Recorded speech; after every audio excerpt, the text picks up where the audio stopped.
Surat perintah mahkamah mana? Yang mengatakan awak boleh tahan kereta ECL ada? Tak ada. Assalamualaikum. So semalam kita ada dengar isu yang tergempar, iaitu isu pihak semboyan ambil kereta dan didakwa mencuri kereta tu kan. So saya pun tak nak ulas panjang, kita dengarkan apa kata peguam daripada MV Star Malaysia. Sini kami membuat satu kenyataan media dari pihak pemilik kapal MV Malaysia Star berkenaan kejadian yang berlaku pada hari semalam di VV Mall di Port Klang.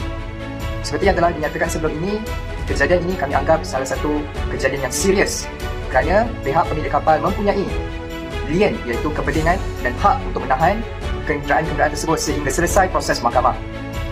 Pihak kami juga ingin mengingatkan kepada orang awam dan juga kepada pemilik kereta untuk memulangkan kenderaan-kenderaan tersebut atau pihak kami terpaksa mengambil tindakan mahkamah sama ada daripada segi jenayah maupun sivil.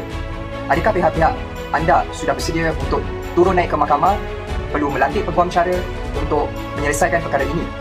Kami juga ingin mengingatkan bahawa apa yang telah dilakukan oleh Yusof Azmi, Semboyan Malaysia dan juga seperti yang kami faham pemilik-pemilik kenderaan tersebut adalah salah satu tindakan yang salah di sisi undang-undang Malaysia. Adakah Malaysia sekarang sudah bertukar pada sebuah negara yang tidak mempunyai undang-undang di mana mana-mana pihak boleh melakukan apa saja yang mereka rasakan betul? Kami dengan ini memohon jasa baik pihak-pihak untuk memulangkan kenderaan tersebut atau tidak kami terpaksa mengambil tindakan mahkamah terhadap mereka. Kami difahamkan bahawa pemilik-pemilik kenderaan telah menunjukkan geran pemilikan kereta dan memberitahu polis bahawa mereka merupakan pemilik sah kepada kenderaan-kenderaan yang sedang ditahan berkenaan dengan tuntutan General Average. Kami juga perlu mengetengahkan bahawa pihak-pihak untuk mengambil kenderaan perlu membayar jaminan security sebelum boleh mendapatkan kenderaan tersebut.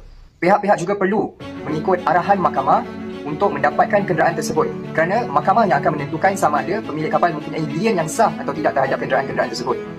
Oleh itu, kami mengingatkan kepada rakyat dan kepada publik bahawa perlu mempunyai tanggungjawab untuk menghormati proses undang-undang yang sedang berjalan, iaitu untuk melihat sama ada lien dan general average ini adalah sah di sisi undang-undang atau tidak.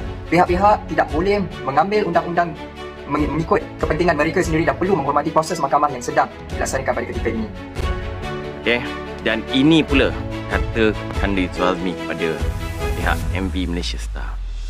Ingatkan, sas. Surat perintah mahkamah mana? Yang mengatakan awak boleh tahan kereta ECL ada? Tak ada. Tapi diorang ada hak atas GA. Tapi GA tu bukan untuk tahan kereta. Ejen kepada ECL ni tak ambilkan insurans untuk diorang. Ini cerita dia. Cuba bayangkan, diorang bayar servis RM1,800 hingga RM2,500. Kenapa tak nak ambil insurans RM50, RM100? Betul tak? Keadaan kereta.